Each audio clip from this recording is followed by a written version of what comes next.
Hello and welcome to this video, and on this video we're going to be celebrating this album here, so I can just get it so it fits in, by Led Zeppelin, called Houses of the Holy, which was released 50 years ago to the day today on March the 28th, 1973.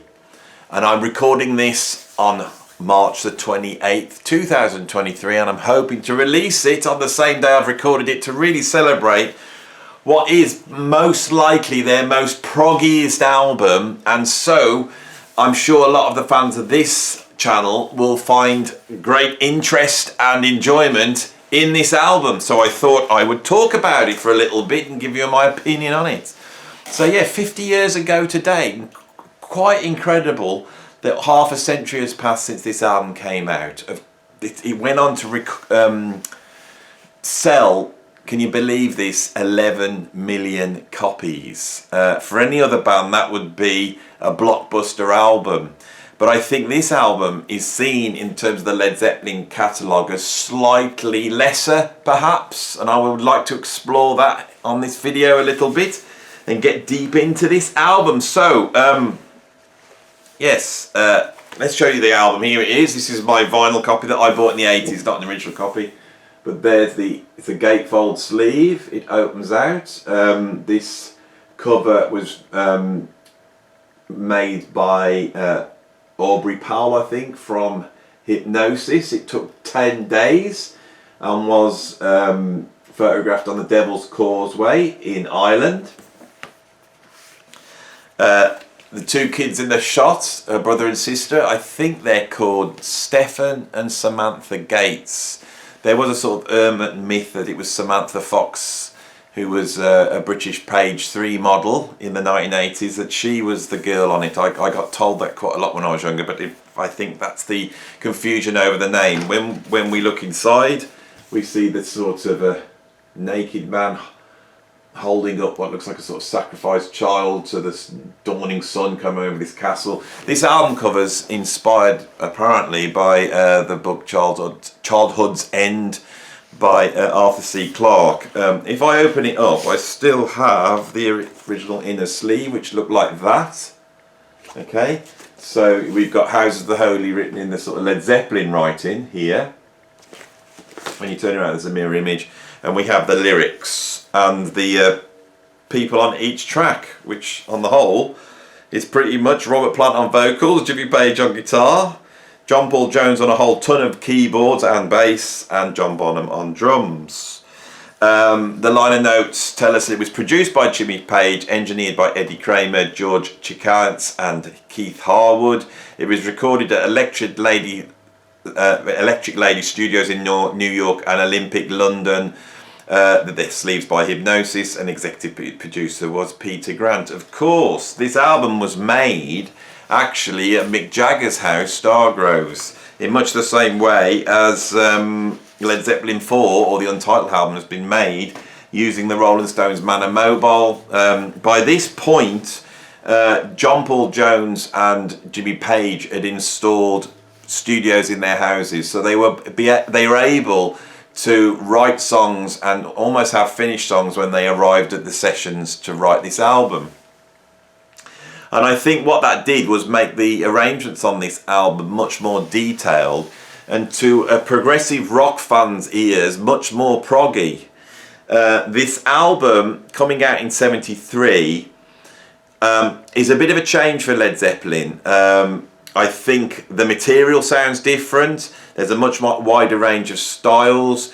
There's a much greater sense of humour on this album, which we're going to get into in a minute. A much more expanded palette. And of course, it was their first album to have a title. So we can divide Led Zeppelin's sort of recorded output into 4 albums. Led Zepp 1, Led Zepp 2, Led Zepp 3, and then the Untitled, which usually gets called Led Zepp 4. And I think most people see that as the classic Led Zeppelin albums. And then we have the 4 albums that follow on from that, which be Houses of the Holy, Physical Graffiti, Presence, and In Through the Outdoor. I think most Led Zeppelin fans see those albums as being slightly lesser. Now this is a testament to the incredible success of Led Zeppelin that this slightly lesser album here, How's the Holy, has actually gone on to sell 10 million copies, because when this album came out, Led Zeppelin were at their absolute peak. They just released the couple of years before, in fact, the album, the untitled album, Led Zepp 4, which included tracks like Stairway to Heaven. They were the biggest concert draw in the world at that time. They were out doing the tour, or about to go out and do the tour that was end up being filmed for Song Remains the Same. And so they really are at the top of the world here, and you get the feeling that they feel that they can do whatever they want to do on this album, which I really enjoy.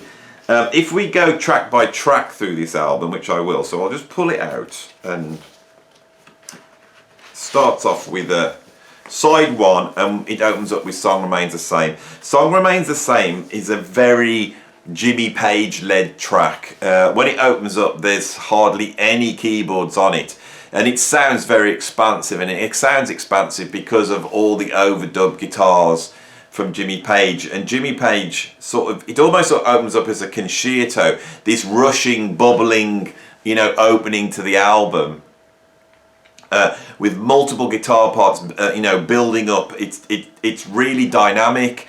And when you listen to Jimmy Page, he's really using different guitar sounds, not necessarily effects, but just through pickup and amps and miking, he's creating this vast panorama of sound. I always felt that this sounded like a much more expanded sound for Led Zeppelin, which had really grown out of a sort of, classic power trio sound, really. Guitar, bass and drums. But here it sounds absolutely vast. If you really put your head in the speakers and listen, it's still pretty minimal.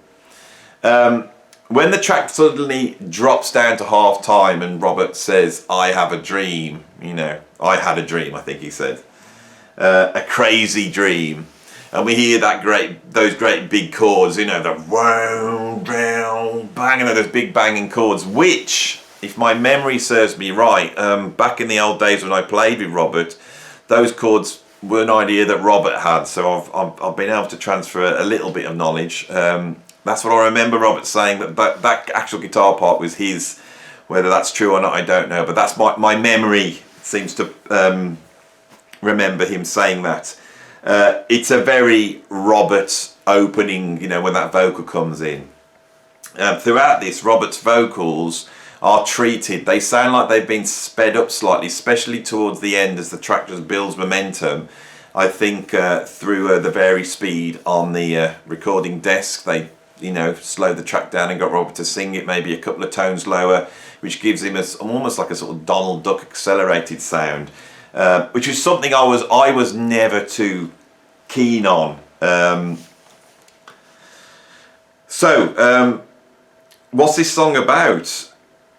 It seems to be a sort of opening your arms to the world as they sing of California sunlight and sweet Calcutta rain, Honolulu starbright, the song remains the same, sing out Harry Carey, dance the hoochie coo, city lights are oh so bright as we go sliding through. This is sort of a travelogue, and it's like, I suppose they're saying wherever you go, music is the common denominator. So this is an ode to music, which is very interesting because this album is going to be so luxurious. This is about music. Now, after that, it drops down straight away to a song called The Rain Song, and here again we have Jimmy Page expanding even more the palette of electric and acoustic guitars, using all sorts of different tunings.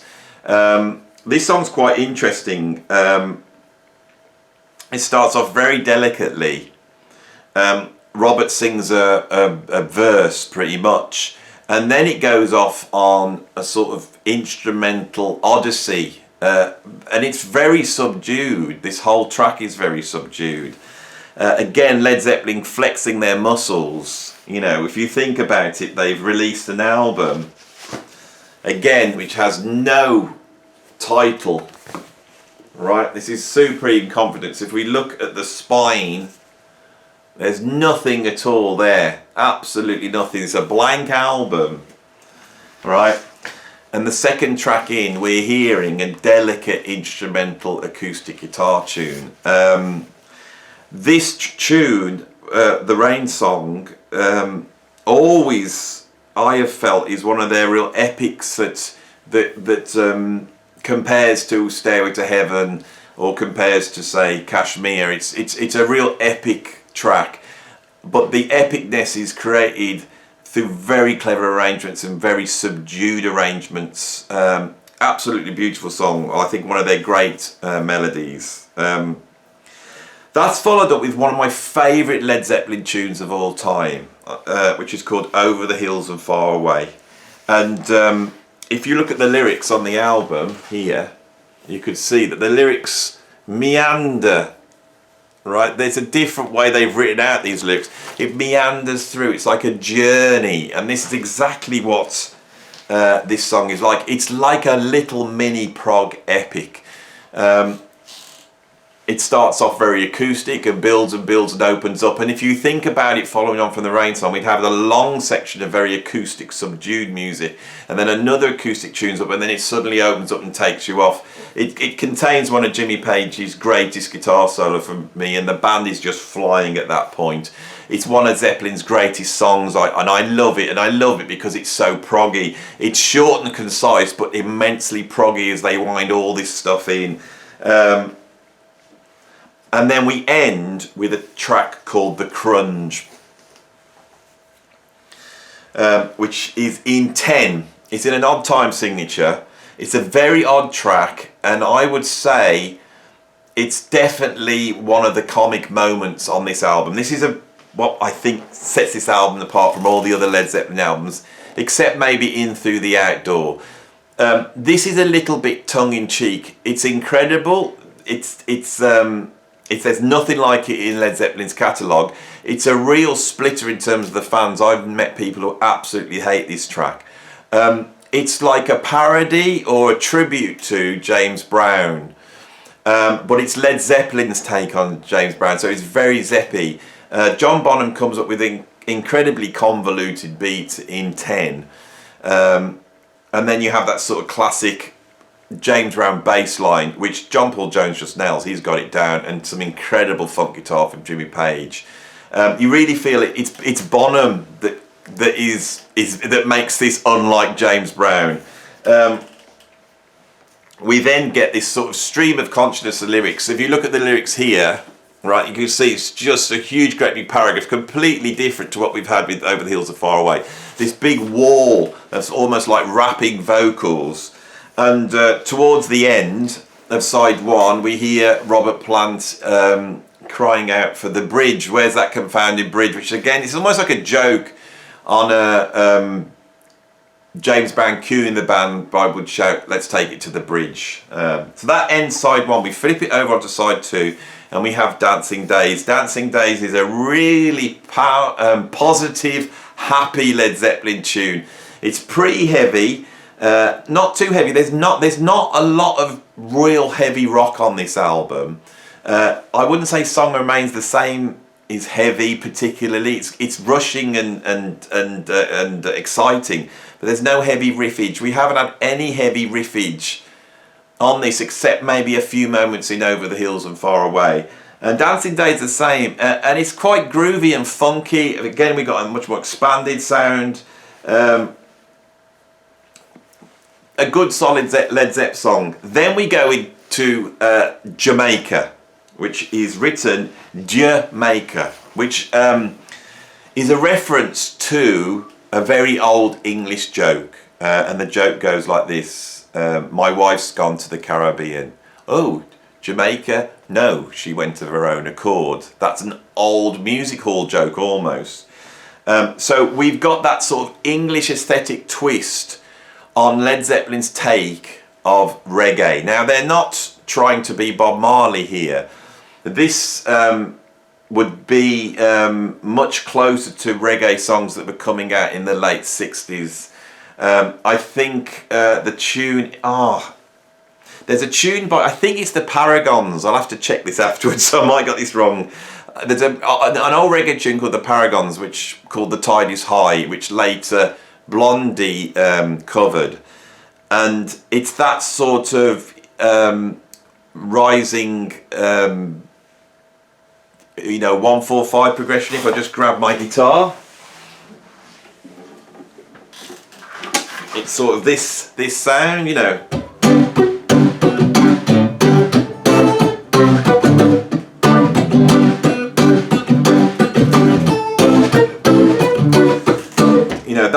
It's that sort of reggae that they're aping on this, and I think they do it really well. Of course, Bonham, being such an individual musician, is not going to sound like a reggae drummer. Bonham, but I think one of the things with Bonham is that he's incredible in Led Zeppelin. How much he was a session drummer, able to sound like the drummers from James Brown or sound like the drummers from Bob Marley or Ape Swing or Big Band or whatever. I don't think he's that type of player. I think the reason why we love Led Zeppelin so much is because there's such a signature sound, and that's Bonham. And I think his take on these styles is very interesting. I like it very much. There's some incredible fills on here. But again, this sort of parody of reggae, and so many people online go, oh, it's not proper reggae. This is Led Zeppelin's take on reggae, but again, this is a troublesome tune, and I think the Crunge and Jamaica have sort of affected the perception of this. These are fun tunes, but we also have some really incredibly serious tunes. The one that follows this, which is possibly the greatest tune on this album, is No Quarter. No Quarter takes on that sort of Tolkien-esque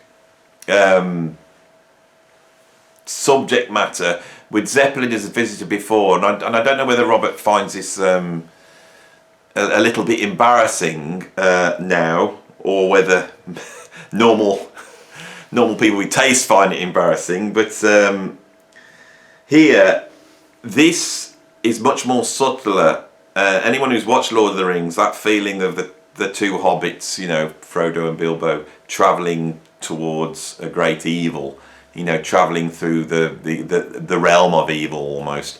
This track really captures that without naming Gollum, but I don't think it does anyway. It's possibly Zeppelin's most proggiest moment, very modal piece, and you really feel that John Paul Jones has had a great hand in creating this track with the use of electric piano and mellotron. It's a really incredible track. Right at the end, we have the track The Ocean, which is possibly the heaviest track on the album. When I was young and I was waiting for that heavy riff, that was the one that got me. Again, very positive, very upbeat, and for all the heaviness, it sort of drops into sort of a rock and roll parody at the end, which takes you out to the end of the album. So, what do we have with this? We have an album which has a much wider palette of sounds, of approaches, of styles.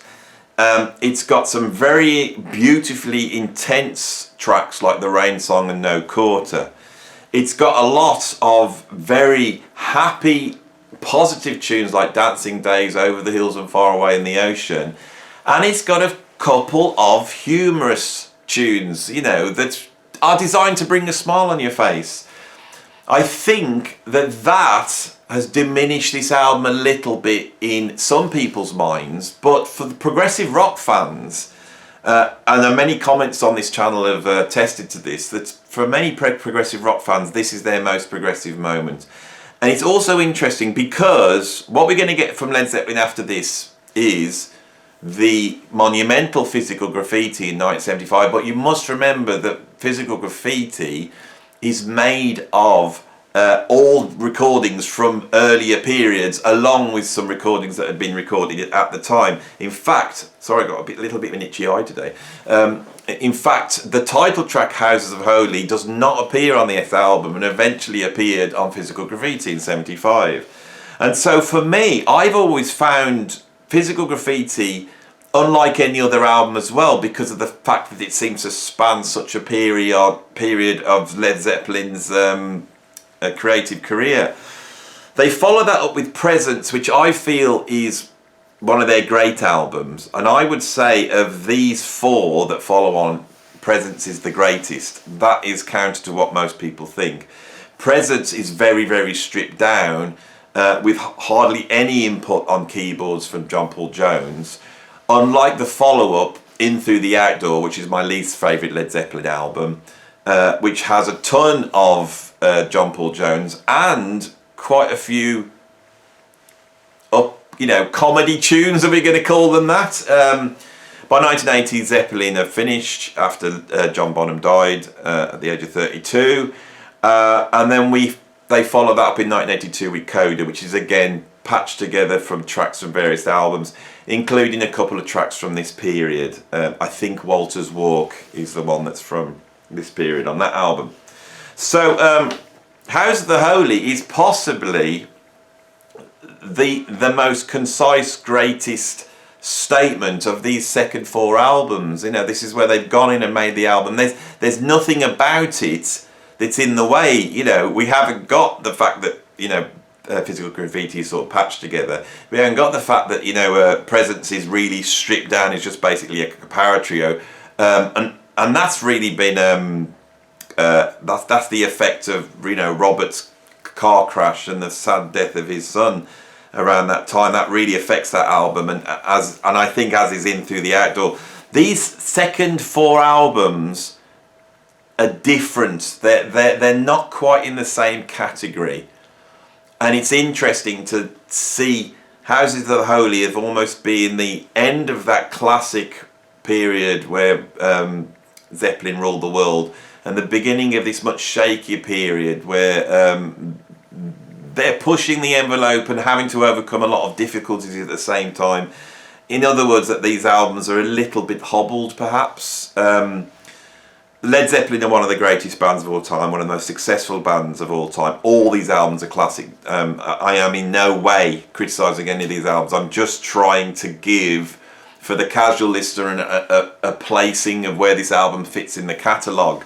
There is no way that anybody checking out Zeppelin for the first time where you would suggest, go and listen to House of the Holy. It's a different kettle of fish, but a very enjoyable kettle of fish. So shall we wish a happy 50th birthday to this album today? Happy birthday, House of the Holy. And I don't know what else I can say. A fantastic album, but definitely not one of Zeppelin's best, but full of interest and intrigue and delight. Okay, thanks for watching this video. I've done this as a sort of optional extra. I don't normally release videos on a Tuesday, and I'm going to release this today on a Tuesday. Oh my God, on the 28th of March 2023, to coincide with this album's birthday. Thanks for watching this video, and I'll see you on the next one.